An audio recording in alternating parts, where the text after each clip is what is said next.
And you can hear both of us. Okay. That's on airplane mode. Perfecto. Oh, actually, sorry, last thing. I will get those questions up in front of me.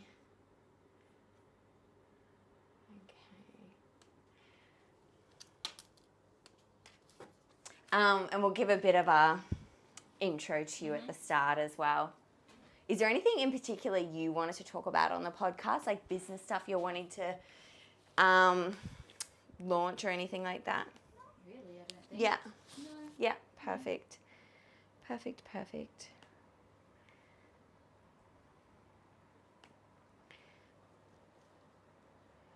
Okay. And yeah, we'll tell part of your story about like, so obviously you do acupuncture, but then, because this is going to go to pregnant postnatal women on the sunny coast, perfect, how your kind of passion started for the women's health side of things and then how that led into Bloom, like that sort of as part of the intro, I think would be really cool. Yeah, sure. Amazing. Okay, thank you so much for jumping on the podcast, Grace. My pleasure. Very happy to be Absolute here. pleasure. Sorry, I'm just going to turn this down. Yeah. Am I really loud in your ears? Yes. Yes. Fucking loud boys. Perfect. Okay, cool. Amazing. Thanks for joining us. You're very welcome. Pleasure to be here. It's been a while. You've been jet setting all around Australia, so obviously for a good reason. Yeah, absolutely. Yeah. Wonderful. So Grace, do you want to give us a little introduction about who you are and how you got to where you are today? Sure. So my name's Grace. I am an acupuncturist and a Chinese medicine practitioner, and I run a clinic called Bloom Chinese Medicine in Maroochydore. And our main focus at the clinic is on helping women to conceive and then carry a healthy pregnancy and have a healthy postpartum. Amazing. We do love to treat the whole family, but we do have a strong focus on that women's health and menstrual health side. Yeah. Yeah, that's me. Cool. And how did you kind of delve into this women's health world and kind of develop that special focus? Yeah, sure. So I started practicing in beginning of 2014, and when I started practicing, I actually wanted to go into a specialty of, I wasn't quite sure, but maybe something in kind of the neuroscience sort of realm. I was just fascinating, curious about that whole complex system. Yeah. And it was really just when I got into practice and I started treating patients and saw what was coming in, and I was getting so many women's health clients. And then I started to get a few fertility clients. And I kind of went, I should probably learn a little bit more about this because I'm starting to see a lot of it. So I did a few courses, and then it really just snowballed. Like, the more I learned about it, the more I was like, I need to know more. This is so interesting. So fascinating. And it really just, it just grew from there. So, yeah. Amazing. I'm not surprised, honestly. Like, I feel almost every single woman has some sort of hormonal issues. Yeah. And the fact that that is kind of, I guess, what triggered all this thing is women coming to you for hormonal health. Yeah. That just doesn't surprise me at all. Hey. Absolutely. It's at the bottom of so many different things. Yes. Yeah, or alongside. Yes. Other things too. Like other issues and stuff like that. Yeah. Issues, mood issues, all sorts of things. And there's 100%. always hormone stuff in conjunction. Period problems, pain, irregularities, no period. Yeah. All sorts of things. Yeah. Interesting. So when it comes to, I've got some little notes here, sorry, I'm going to read. So when it comes to our preconception, pregnancy, postnatal time of life, how can acupuncture help these women, and what would be their symptoms that would trigger them to think acupuncture would benefit them? So the beauty of Chinese medicine as a whole, and just to give it a brief overview, Chinese medicine is like an umbrella term, and then acupuncture is sort of one of the bits that kind of comes underneath that banner of Chinese medicine. So we also have things like cupping, herbs, moxa, heat therapies, diet and lifestyle sort of modifications as well. So at the clinic we always do the acupuncture treatments, but we always include other bits from Chinese medicine as well. And the real beauty of Chinese medicine is that when it was let's talk 2,000, 3,000, 4,000 years ago, Chinese medicine doctors used to only be paid when their patients stayed well. So if they got sick, they didn't get paid because they hadn't done their job right. So it's a lot of pressure. it's a lot of pressure. That's not how it is anymore. They then go home and smoke like 50 cigarettes and have a carton of beers, but it's your fault. Yeah, exactly. But so there's just really rich tradition of wellness and how to just live your life in a way to keep yourself well. So the beauty of Chinese medicine is that you actually don't need symptoms to benefit from it. Right. That being said, here, modern day Western society in Australia, we approach healthcare very differently. And generally it's not until something goes wrong that we seek out help from somebody. So true. So, yeah.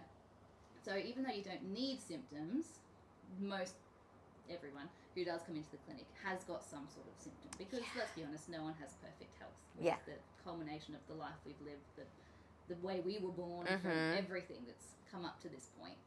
So Chinese medicine can kind of step in at any point on that journey. So looking from, okay, I think I want to have a baby, or even just my cycles aren't regular. If I do want to try, how can I regulate my cycles so I can try? Yeah.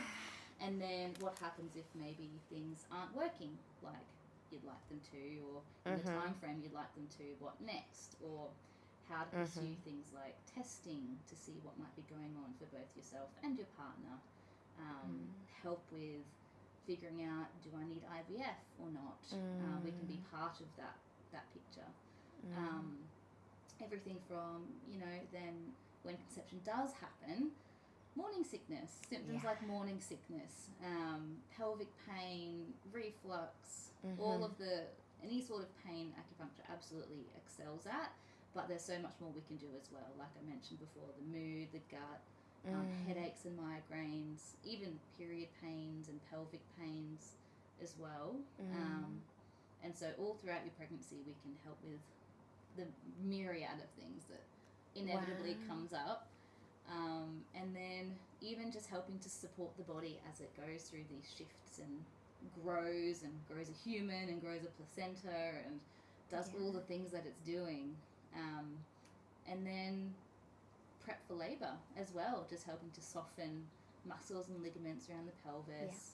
There's this really cool thing that Chinese medicine offers to help flip breech babies, which is, it's fascinating that even in the research, they can't figure out how, but there's a definite cause and effect. Yeah, absolutely, absolutely. That it can help flip breech babies.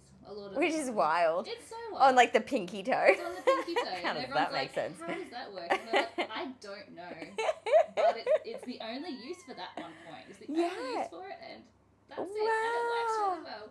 So and then everything through to the other side where there might be breastfeeding issues or milk supply, just general recovery from birth, and just helping to replenish the mum after that huge marathon of labour and birth, however it's worked out for her. Yes. So, and there's also we don't offer this really much at the clinic now, but there's also a whole branch for babies and paediatrics too, which we might look at some point in the future. So it's really quite cool that we can help support mums everywhere from, oh, my cycles aren't regular, to I want to have a baby, and then see them the whole way through. It's so amazing. So special. Yeah. How exciting, especially for some people that journey can be quite long. Like what a support for them to have, that once a month or whatever that they do to see the same person and get that continuity of care. Absolutely. Yeah, amazing. That's really interesting I love that perspective of we often don't do something for our health until we experience symptoms. And Chinese medicine, it really is so holistic and encompassing with what it achieves and how it can, be used to almost prevent rather than cure. What would you say, is it a consistent thing that you need to do, when you're doing Chinese medicine? Yeah. So something that's really well documented in the research with acupuncture is that it has a cumulative effect. Right. So just having one session would be like taking a tenth of a Panadol and expecting it to fix your headache. Totally. Yeah. So, and for some people do have that kind of one treatment. Oh, you fixed me. We kind of go, oh wow, that's really cool. But that's not the norm. Magic. That's not the norm. Yeah. And it depends also if someone's, let's say, had a headache for a day, we're probably going to be able to resolve that a lot faster than someone who's had irregular and painful periods for 15 years. It really does take that. I mean, the research often says 2 to 3 times a week, but, you know, that at least once a week, maybe once a fortnight, consistency with the other bits and pieces with herbs and maybe supplements and diet and that sort of stuff to kind of resolve those more long-standing issues. Absolutely.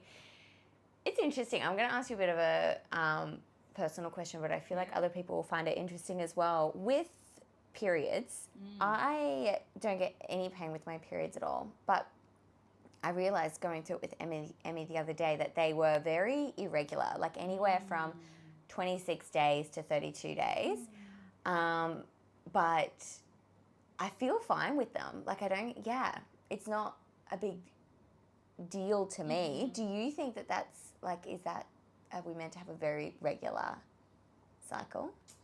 I think it's probably ideal for it to be regular to maybe the 2 to 3 days. Interesting. So if it's 28, 29, 30 and it kind of cycles between them, I'd say that's probably pretty fine. 26 to, what did you say? 32. That's maybe a little bit longer. Yeah. I mean, there could be a number of reasons like that. Yeah. That not be happening. But if it was, let's say 21 days to 35 days, that's a problem. Totally. Something's really off. Totally. Because like you said, if you're asymptomatic, if things are comfortable, you're, and you're getting, you kind of know where you're at in your cycle, you can kind of track that. Maybe it's not such a problem, especially if that's been the case for you, forever. It's interesting, isn't it? It's interesting. Periods are just such funny things. And, I've looked at, on the months that I've had, a 32-day cycle, I'm like, oh, was I really stressed, 2 weeks ago or whatever it was to prevent ovulation? And I'm like, it wasn't necessarily more stressful than other months. So it's it would be so interesting to track your cycle for a few months and see what happens. See when you're ovulating and what parts are kind of changing. And also be super stringent on tracking your diet and your exercise and your stress. You don't have to do that though. You don't reckon? Well, you could, but for most people that's not very sustainable. No. So oftentimes we start with getting our patients to track their cycle using their BBT charting, so using a thermometer to track their cycle. Taking their temp first thing in the morning, and that over the course of the cycle gives you heaps of data about what's kind of happening when. Interesting. And so if something out of the ordinary happens, you can kind of pop that on your chart and just make a little mental note of it without having to remember it. But you also don't have to track any more or less than you want to. And you can still get that information of what seems to be happening on a 26-day cycle, what seems to be happening on a 32-day cycle. So true. I should try that temperature monitoring. I've never done that before. I've tried to do different tracking with food and stuff, and gosh, it's just it's a punish. It's hectic. Especially if you're eating 3 meals plus. Totally. There's a lot of writing things. That's a lot of writing stuff down. Working. How do you do that? Exactly. Yeah, don't have time for that. That's for sure. Cool. So you have a 14-month-old. You said, hey, amazing. Yeah. So you've been a mama for 14 months. I know. I would love for you to touch on your birth experience. Yeah, so it's wild that it was over a year ago now. Crazy. So we had a home birth. It was really, really, really great. We are based just south of Gympie, so we're out in the country. We're on 5 acres, and so when we kind of moved there, it was I'm gonna birth here when we do have our baby. So it was honestly pretty standard, I think, for a first-time mum. I think it was 17-hour labour. Awesome. And it started at about 6 p.m, so it was a very long night and the next day. Oh, yeah. Yeah. I had such a stitch up that it starts at night time, at bedtime. I know. You're like, okay, yep, it's happening. I think this is it. So that's cool. So we had a private midwife, and then we had a doula as well. And then my partner's mum actually came up as well to kind of be the person to be have the foods, have the drinks, which was great. So it was busy, but I mean, I didn't really notice. The only kind of semi-remarkable thing I think about my labour was that if you look at pictures of me when I was 40 weeks pregnant, I am all belly. I'm quite a small person. Yes. And it was all out in front, like Hectic. you hardly knew from the side that I was pregnant, but I was like, I couldn't drive. Like I couldn't reach the pedals with my short legs because my belly hit the steering wheel. That's amazing to imagine. Yeah. But basically, what that meant, and perhaps if I'd done some more of the exercises like you recommended, this might have changed. But Bub was very over my pelvic bone. Yes. And so what the midwife ended up doing was she was using a rebozo, the wrap, and during contractions she was pulling up and kind of pulling her up and back in. And yes. It was so full on. But it worked. Was this in an all fours position? No, I was standing. So standing. I think I was leaning back against my mother-in-law actually, yes. And then the midwife was behind her with the rebozo. I can't remember if my partner was in front of me or if I was just holding onto the table. I don't remember. You would have had to be holding onto something, I was right? definitely holding onto something. Yeah. Yes. It was during a contraction, so it was pretty hectic. That would have been very intense. It was very intense, yeah. The old lift and tuck. I could just imagine that with like, can you just, think about that. A tiny pelvis with a baby right out the front, and then you've got a I would love to see, a contraction happening, and you're kind of lifting baby and trying to it into the pelvic canal. Like, that's just wild to think about. Yeah. And so that was at some point, I think in the early hours, maybe around 2 a.m. Yeah, okay. And then about 6:30 my waters broke. Yeah. A.m.? 6:30 a.m. Yeah. Wow. Okay, so later on. Late, but that kind of triggered that second stage of labour. Amazing. And that was when it went from, this is intense, and then it was like, oh no, this is what it's about. I get it. Do you reckon that triggered when that waters broke? Did you go into transition or did you go into pushing second stage? Not yet. Yeah, okay. Neither yet. The contractions just really amped up. Absolutely. And I was doing, actually, when my waters broke, I was doing the crab walks up and down stairs. Wow. As suggested by my midwife, I think. Amazing. To try and be like, okay, let's try and get Bub down the pelvis. Yes. And that, I think maybe I was in that for, 45 minutes. Wow. And then they popped me on the toilet. I got in the water, but then it slowed down. So they got me out of the water, popped me on the toilet, and then I started pushing. Wow. Yeah. Interesting. Yeah, those waters do provide such a beautiful cushion for you and babes, don't they? Like, especially when you think of the longevity of a labour, if we can do some of the hard work with those waters still intact, man, it just really helps with, like, we really focus on at Natural Birth Co. A big part of reducing exhaustion, reducing physical and mental exhaustion. I know that was a big concern of my midwives. Yes. Just because pretty much from about 8 p.m. my contractions have been 5 minutes or less. Yes. Apart. So they've been just constant. Absolutely. So no sleep. No. And then, like, imagine if you're kind of mentally having to deal with the intensity of no waters around your baby contractions. Yeah, it definitely impacts it for sure. Did you get any vaginal exams through your birth? No. Interesting. Yeah. And that didn't, did anything go through your mind? Because that's something that a lot of mamas are very curious throughout their birth. Like, how far along am I? How long have I got left to go? Do you have any tips on how to manage that? Not really. Yeah. I had done a bunch of reading while pregnant and enough to know that even if you're like 4 centimetres dilated, and this happened to someone I know quite recently, you can still be having your baby within an hour. So I knew it wasn't really a good predictor. And so when I talked to my midwife about it, she was like, that's totally fine. We can do no VEs. Amazing. And there was really no point. I was just going by how my body felt, and then, Absolutely. my waters broke. It was like, okay, that's a progression. The contractions got more intense. That's a progression. Yes. Started to push. That's a progression. And then 100%. we got back in the water and just worked hard till she was born. Absolutely. And you know what? I think that's just a big, I don't know, that perspective comes with education and good perspective and positive perspective, right? Whereas, as you say, the waters breaking is a progression. All those sorts of things that you mentioned are a progression. So we need to look at that. And what we really go into is the sensation in the back passage. So are you starting to feel sensation in the back passage? Not necessarily pushing, but just a pressure, even at the peak of the contraction. That's a progression. Kind of holding on to these little areas of progression that are just from a knowing, not someone else having to go in and measure and tell you that you're progressing. And that comes with that knowledge of understanding that, with also the knowledge of understanding that vaginal exams really tell us fuck all about the progression. Yeah, and You know? trusting in your own body and your own process and that. Yes. You know. And my midwife was doing the fetal heartbeat. Yes. And so I was even in the back of my mind kind of paying a little bit of attention to that, just Yeah. enough to be like, she'd kind of say the number. I'm like, yep, that's fine. Yes. We're good. We're I'll good. Just keep going. Yeah. Absolutely.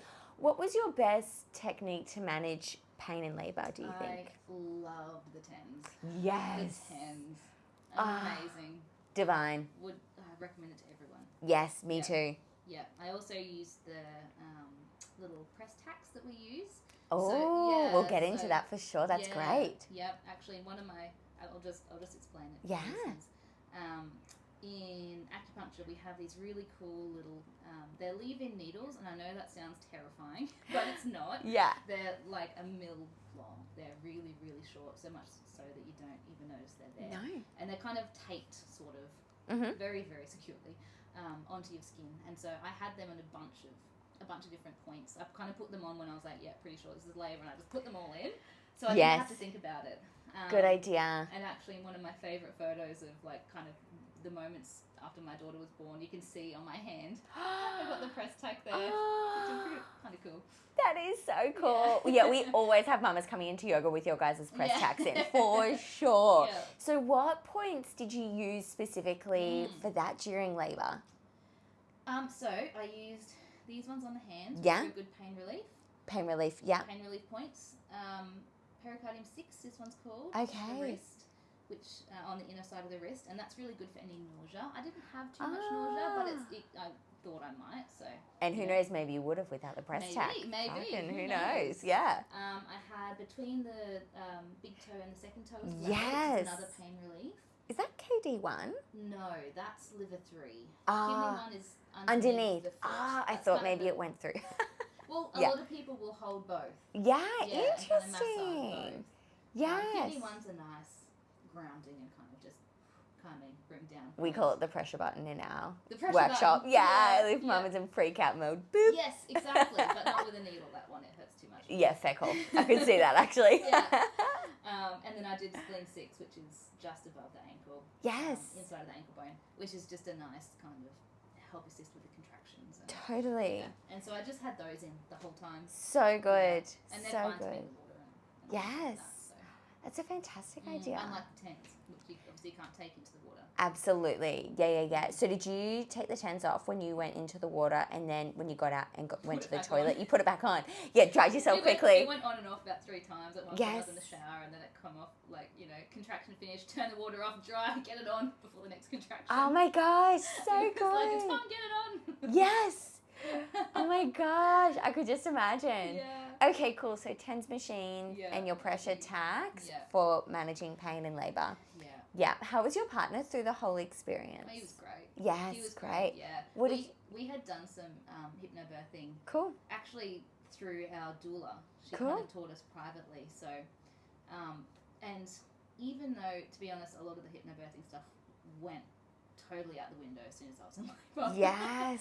But I think what that course really did was give him knowledge of what would happen in birth and how I might be responding, how I might be, and how, and him knowing that he didn't, he could just be there to support me. So yeah, he was great. So good. Like, what would you say his best support techniques were for you that you really enjoyed?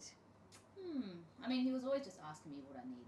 Okay. It was great. Yeah. Yeah, I was constantly getting him to massage my butt and my sacrum and my back. And, yeah. So good. Yeah. And even just Amazing. sometimes it was just the hand, he'd be getting his hands crushed. Yes. With this extreme strength out of nowhere. Yeah. Oh, so cool. And then you birthed your babe. What time was it the next day? 9:39. 9:39. Amazing. Amazing. Was that just the most incredible experience? Yeah, it was so cool. So I cool. caught her myself, so that was amazing. What position were you in? I always had like one knee on the ground and then one kind of leg up. Sick. Like a little lunge. Nice. love that. And yeah, so that was so cool. I reached out and then I was like, oh. Yeah, easy. Yeah. Been waiting for you. It's really cool. That is so cool. Yeah. That's just amazing. So we kind of touched on this, but I reckon you could even go deeper. How you included Chinese medicine throughout your different phases. So including, like, I guess, preconception, pregnancy, you explained birth and postnatal. So, I mean, we started preparing for pregnancy, like, way before we were ready to start trying.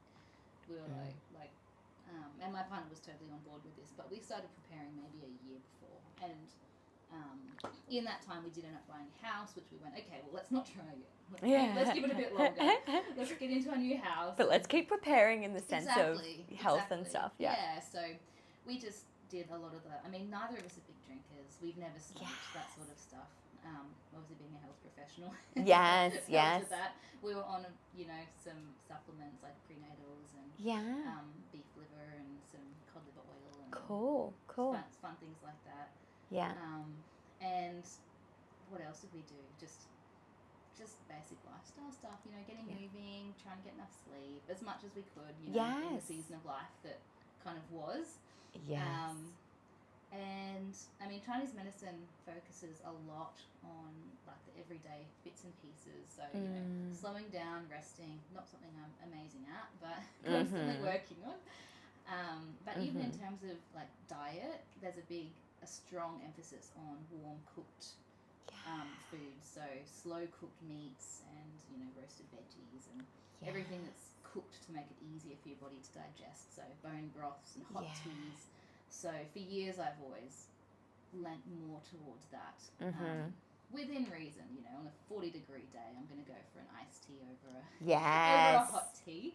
Yeah. But most of the time opting for that heat over the cool, just to, in Chinese medicine, that just really helps nourish our digestive fire, helps kind of stoke the fire and keep everything moving like it should, helps us produce the energy and help keep it moving around our body really well. So I also tracked my cycle for a bit. I was actually tracking how much I was eating. Wow. Because I was suspicious that I maybe wasn't eating enough. And interestingly, what I noticed was the days that I didn't eat as much as my body apparently needed, I'd have a really big drop in my temperature on my chart. Wow. So, which is a sign usually of the body in a bit of stress. Interesting. Yeah, and that became a really consistent pattern that I noticed. So, for example, especially after a work day, because I work late, it's very hard to eat in the clinic. The next day I would invariably have a drop. And then if I spent a few days really focusing on just eating a bit extra, trying to include a little bit more of the bone broths, maybe some liver or, whatever, they'd go right back up. And that process really helped my cycle as well, because I have in the past suffered from some very gnarly period pains. Wow. Yeah, and that helped a lot. Interesting. With that as well, so in that year leading up, you were still off and on experiencing period pain? I think. It wasn't anything like I had in the past. Yeah. I lived in Melbourne for 4 years, and I think the cold in Melbourne does not agree with me, and that was when I think I experienced my worst periods when I lived down there. I was also really stressed and worked too hard and went out all the time, and lived a great life and had awful periods. Yes. Yeah. Always a sacrifice somewhere, isn't it? So it really came back to coming back to my body and trying to honour it a little bit more. And what it needed and Interesting. Okay, that's fantastic. So a year you and your husband prepped in taking different herbs, eating warm, avoiding alcohol, which wasn't that hard, and the sleep, etc. Yeah, interesting. And trying to eat more. Well, and because I want to just acknowledge that a year, most people don't do that, and that's fine. Yes.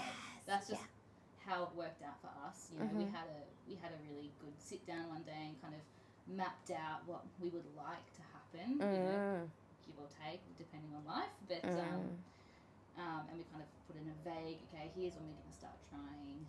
And so I kind of went, cool, that's like a year from now. So let's kind of start slowly making changes. So it's not like, bam, we're going to try soon, so let's do it all now. Absolutely. Yeah. And the But thing we is, had that luxury too. So yes. I just want to acknowledge that one. Good call. Good call. I love that. Because the thing is, I guess as well for you, both by the sounds, it wasn't a huge sacrifice, that preparation time. Like for some people, you know, that would be a massive sacrifice of some values that they may have to do that. So they may not want to just leisurely do it for a year. And that's cool too, as you say. So, what does your husband do? He's a digital marketer. Ah, interesting. So fuck, I'm looking for one of those at the moment. I just did an ad today. How funny. Is he into pregnancy and birth? Not quite. As I am. Oh, that's so funny. Cool. So is he very much inclined to, like health and wellness as well? Not necessarily. Okay. He actually has a job working for a friend's company down in Melbourne at the moment, so he just kind of works with them. Yeah. But he works from home, which is wonderful. That's amazing. Yeah, especially with your kid and you being able to come to the clinic. Yeah. Ah, fascinating. Ah, that's cool. So he was, even though he's not that way inclined as such, he was still like super on board to do all the prep and for a year and all that. But his parents are also health practitioners. Oh, wow. Yeah. His dad's a kinesiologist and his mum doesn't practice anymore, but she was a massage therapist and a homeopath. So wow. Yeah, so he grew up with it. So it's not that weird. Not that weird for him. Yeah, fair call. It's so funny when like everything's weird to someone. Like absolutely. what's something that you think super weird. And not saying that I do, but people would think that that's weird. And then, you know, to us it's super normal. And then something that we think super weird, they're like, what the fuck? This is normal? Like, yeah, totally. It's just crazy. Yeah, okay, cool. So I'm intrigued. Your general lifestyle of living. Oh, actually, no. Let's continue into once you fell pregnant. What did you do? Sure. Much the same. I really didn't change much, except for when I had to with a little bit of morning sickness. Yes.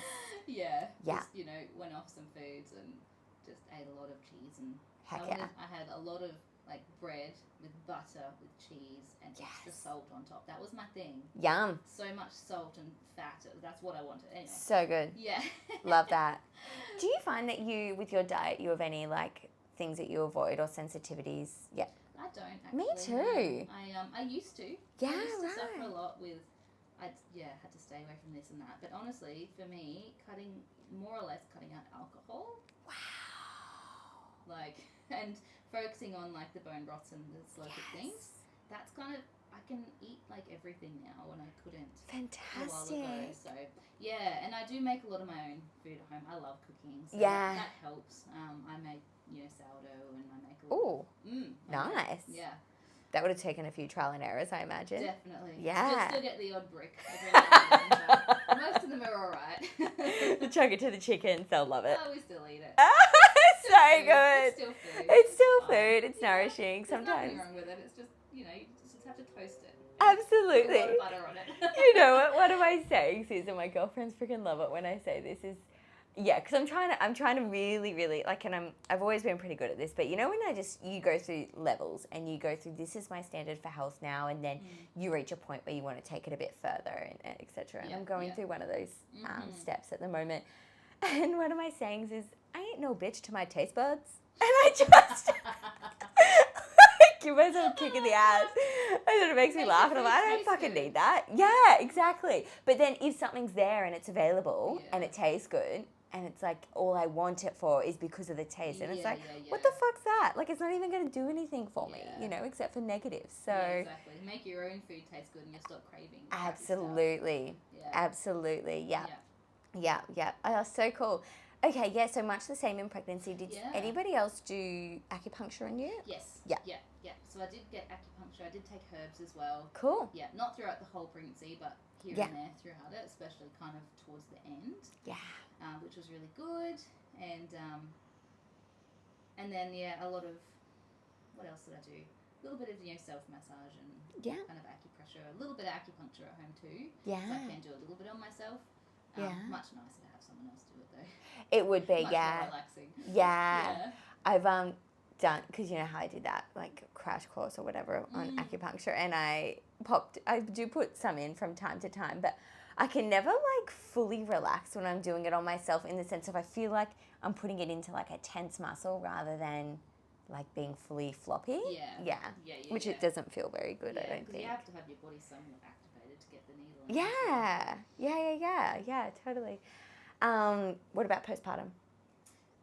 Again, same. Just focusing on the warm. Mm-hmm. Yeah. I think partly maybe because I was so far out, I had a really hard time adjusting to the pressure change in my abdomen. Wow. I thought everyone had this, but apparently it's not. That's not the case. But I had this thing where for about a week, when I would go from sitting to standing, just that pressure change in my abdomen, I would like get really breathless. Wow. It was insane. And my midwives were like, oh yes, this can happen. And I was like, okay, that's good. Yeah. I think my body had just been so big. Yes. And then it just went to being like, there was nothing there. And it totally. was like, what do I do with this space? Yes. And it's still contracting down. And that's what it felt like. Yeah. It was just like, it was more up here. It was like the pressure release up here. It felt like a vacuity. Wow. Yeah, I can appreciate where you're coming from. Not that I can relate, but yeah, I know what you mean. Very strange. That sounds strange. Yeah, but I wasn't mobile at all for a good number of weeks. I was just like, I was just exhausted. Yes.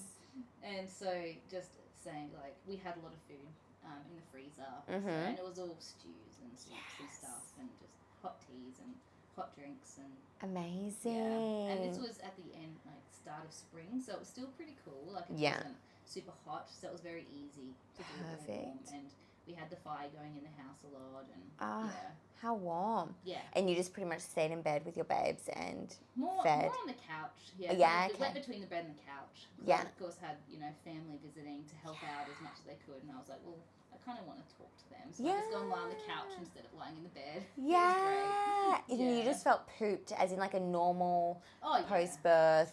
Yeah. Tired.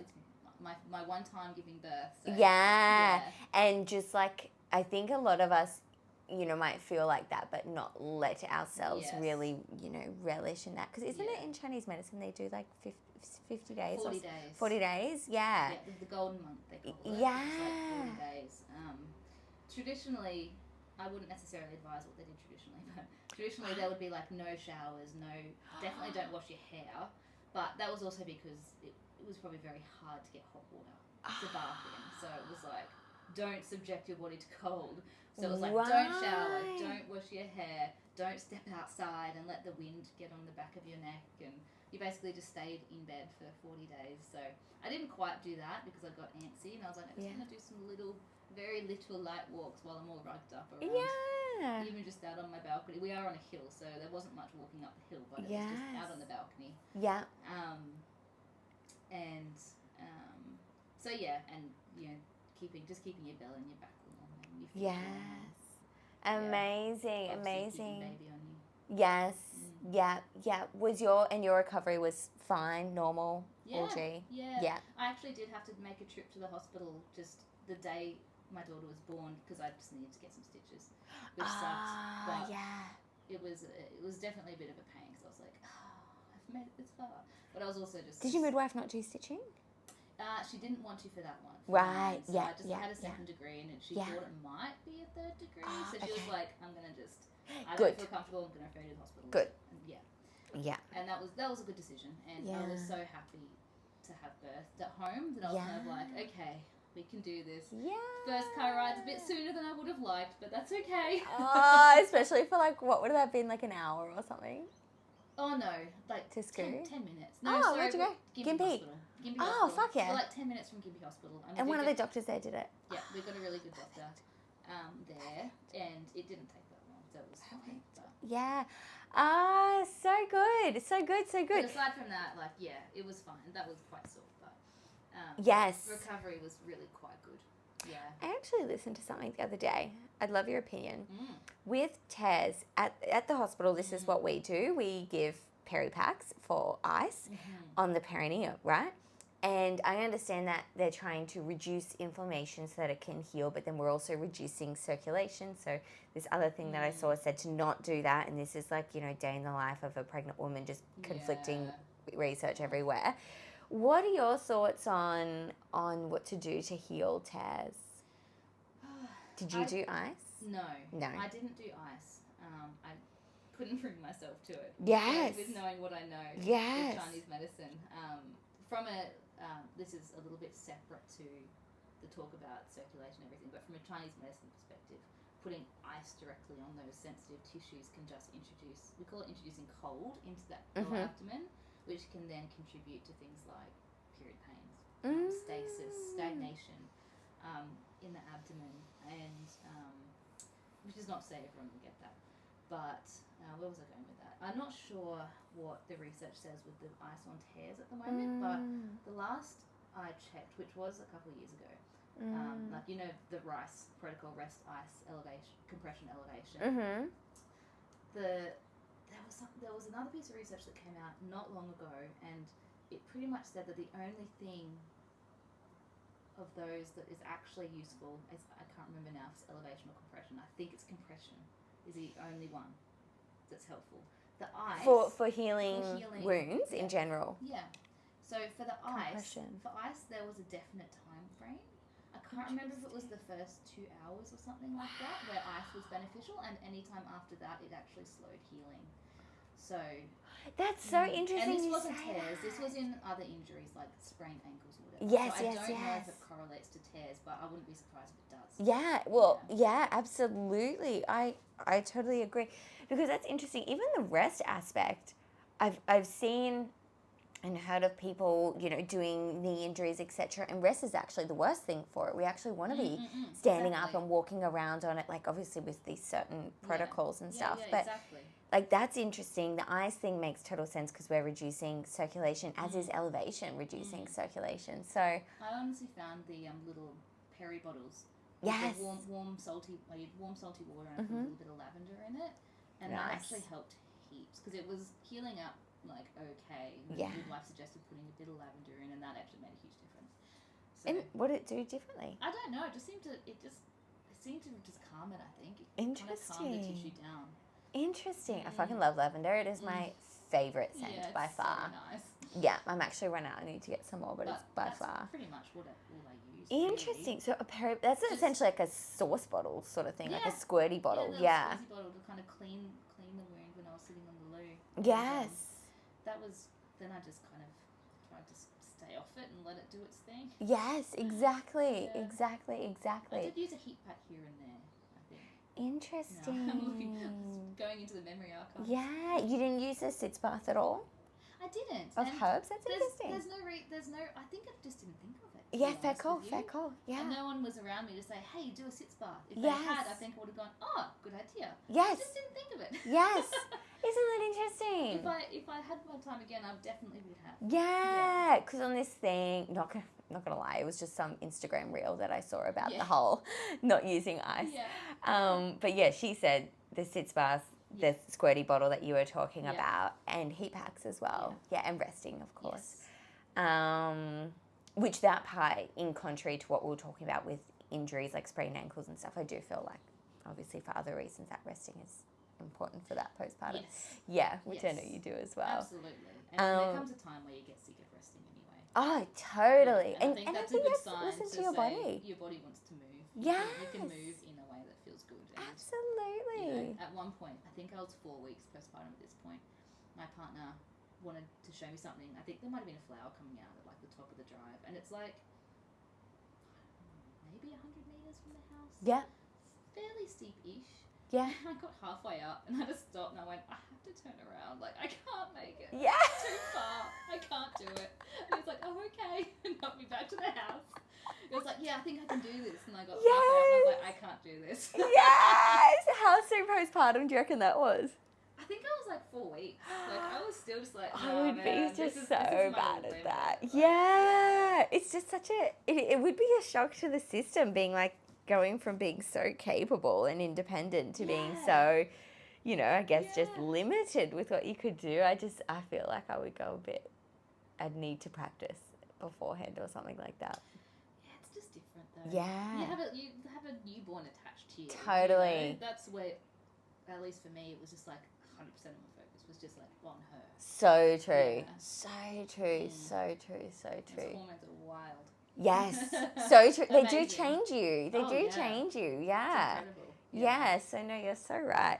And I did have another epic question that I'm interested in. The general lifestyle, and honestly, I think you're literally going to say the same thing. But, which is so funny. I'm having almost a realization as we're speaking. The general lifestyle of living in alignment with traditional Chinese medicine and how you incorporate that into your day-to-day life. And I want to give a bit of a kind of disclaimer here. This is as a mama and as a business owner. Yeah. And like you've got lots of different other side projects on the go with, you know, conferences and all that sort of stuff. Yeah. So I'd love your input with that, because I always use busy as like an excuse, and I know it's an excuse, but it's It like totally is. Yeah. it feels so real at the time. Yeah. Oh, absolutely it does. I do the same. Oh, life's so busy. I'm trying to say life's very full now. Yes. Yes. That has a much nicer feel. I to it agree. to me. And Life's it's very all a full. choice. Like we're Exactly. choosing for it to be that way. Exactly. Yeah. So how I incorporate this? Mhm. All right. So, I mean, one of the big things in Chinese medicine is kind of living in accordance to the seasons. Yes. So here in Queensland, we don't have as marked seasons like some other places do. So we're not having to worry about snow weather and things like that. But you know, that comes down to like really prioritizing that warmth, especially in the cooler months. And then in summer, you know, maybe being a bit more lenient with that and moving a little bit more and being more social, being more outgoing, in alignment with the, I suppose, cosmic energies that are, you know, what is it? It's leading up to, you know, the summer solstice. That energy's building. Yes. So it's like that, getting more outgoing and being more social and maybe doing more exercise and spending less time on things like meditation and kind of going inward. It's more about the outward. Maybe that's a good way to think of it. I love that. Yeah. Yeah, I do. And then when that changes and we go past that and the days start to get shorter again, they start to get cooler, then it becomes more about getting a bit more internal and introspective and maybe doing your journaling and your reflecting on the year or whatever, a bit more meditating, slower movement as opposed to, you know, doing some yin yoga instead of going for a run. Now, I don't follow that religiously. I do find, here's an interesting thing too. Going back to periods, menstrual cycles, you can relate the same thing to where we are at in our cycle. There's a really interesting concept of seasons within the cycle. So during menstruation, that's our winter, when it's time to like go inward and rest and hibernate. And then we come into spring and summer around that ovulation time where we kind of come back out and we get more social and we have more energy and we want to do more things, we take on more projects. And then back to autumn when things start to slow down and we kind of go, oh, why did I take that on? Oh, yeah, fucking I don't have the energy for that now. I just want to sit at home and watch Netflix. Eat my warm soup and that's all I want to do. And so I probably live more by the cycle, I'd say, seasons. Yes. Which is much more intuitive as well. You know, you kind of... Your menstrual cycle, sorry? Yeah, since it's come back. Yeah. And I find that a much more intuitive way to do it as well. I mean, here, because Christmas is in summer and we have the huge social season before Christmas, that kind of is just naturally part of our life as well. Yeah. But I do think it takes more intention to slow down in winter. Yes. But for most of us, it's like, oh no, just keep going, you know, keep doing the things, all the businesses and the side projects and the working 5 days a week and going out late at night and all the things that we like to fill our lives with but can exhaust us in time. Totally. Yeah. Totally. So have I answered your question? I've gone on a massive tangent. Yeah. So the question was, how do you incorporate Chinese medicine into your life, which you very much are. More of the same. Lots of warmth. Yeah, lots of warmth. Keeping feet warm, you know, when it's cool outside. Yes. Trying to get out in nature, trying to get outside. This all comes into Chinese medicine. Moving your body, moving my body. Yeah. In a way that feels good on that day at the time. Yeah. What else? I don't know. I have not been very good with getting acupuncture since having my daughter, but I do take herbs. Nice. Do you you guys kind of what do you say? Like prescribe your own herbs. Hey, Yeah. yeah. That's like a whole thing in itself. Hey, Yeah, herbs are amazing. herbs are amazing. I need to get around them more. Yeah. That's interesting you say that. What keeps singing true to me here in lots of the stuff that you're saying in this chat is that I am such a planner, and I almost feel like with Chinese medicine, and to live in alignment with it, you really need to like tone down the planning, because if you've planned a project and then you're like, well, fuck, I'm menstruating, then you're like, what am I going to do? I can't just be flaky. And same as like with friends and stuff like that. See, this is where it gets tricky having an irregular cycle, because you can't plan around it. So true. Yeah. I mean, that would be the ideal, the perfect, which, let's be honest, we're human. Yeah. But the ideal would be you try to not plan events when you'll be menstruating, if that's an option. Yeah. So I don't think it's about not planning. I think it's about taking those aspects into consideration when you're planning. Yes. Yeah, absolutely. Because I remember it was a couple of years back now, and I had a birth workshop on like day 1 of my period, and they said they were lovely. They said it was fine, but I just felt so lost the whole workshop. You know, when you catch yourself tangenting left, right, and center, and you're like, I am just not articulating myself well. I'm not explaining myself well, and that can happen on that day 1 of my period. My mind is just mush. And I remember from that day, I was like, never again. I'm going to plan my workshops. But it's hard because you're doing them like 6 months out. And it's like, I know. What if, 1 month is... Yeah. It's hard. hard. And I'm laughing because I think, how many months? I think I've had my period back for 4 months. Yeah. 3 of those months, I've gotten my period on one of my busy work days. I'm only working 2 days a week. And it's come on my busiest shift in the week 3 times. What? It's come on that day. And I'm just like, oh my God. So Unlucky. I like to take it as a sign that I am able to use my intuition more that day. Yes. Because the cognitive abilities just aren't there. So I need to tune into my intuition a little bit more. Yes. Which is not to say I forget everything. No. But, yeah. I hear what you're saying. I'm kind of like, is this on purpose? Is this happening because I should be doing this? I'm not sure. Isn't that interesting? Yeah, I know. I can't. Yeah, or do you have like a different aura that's coming off when you're menstruating that the mamas really like or connect with? Interesting. I mean, it's still the same day of the week, so it's like... Yeah. How funny is that? So you've strange. had it back for 4 months, so you would have got it back at 10 months then. Yeah. And you're still very much breastfeeding. Yeah. Was it a shock to get it back? Not really. Yeah. I had a random bleed at like 5 months postpartum, and I was like, oh no. Yes. Not yet. Yes. But then I didn't get another one, and it wasn't a shock, but I know my body pretty well, and given that I educate women to help know their bodies, I was pretty sure at one point, I was like, I'm pretty sure I'm ovulating. So then when a couple of weeks later the bleed came, I was like, okay, I was ovulating. Yes. Here it is. And was that more so from mucus that you were able to determine that? Yeah. I wasn't tracking my temperature then. Yes. It's too hard with breastfeeding and when you're up during the night still. Yeah, because you need to do it like first thing, stick it under the tongue before you even swallow sort of situation. So the ideal is as soon as you wake up in the morning, you take the oral thermometer, you pop it under your tongue. You just need to have had about 3 to 4 hours of solid sleep, and that's where it gets tricky with breastfeeding. Yes, of course. So I actually there are some really cool devices that you can use now to track your cycle. Most of them aren't very cheap. Yeah. But I bought one called a temp drop, which is actually not affiliated.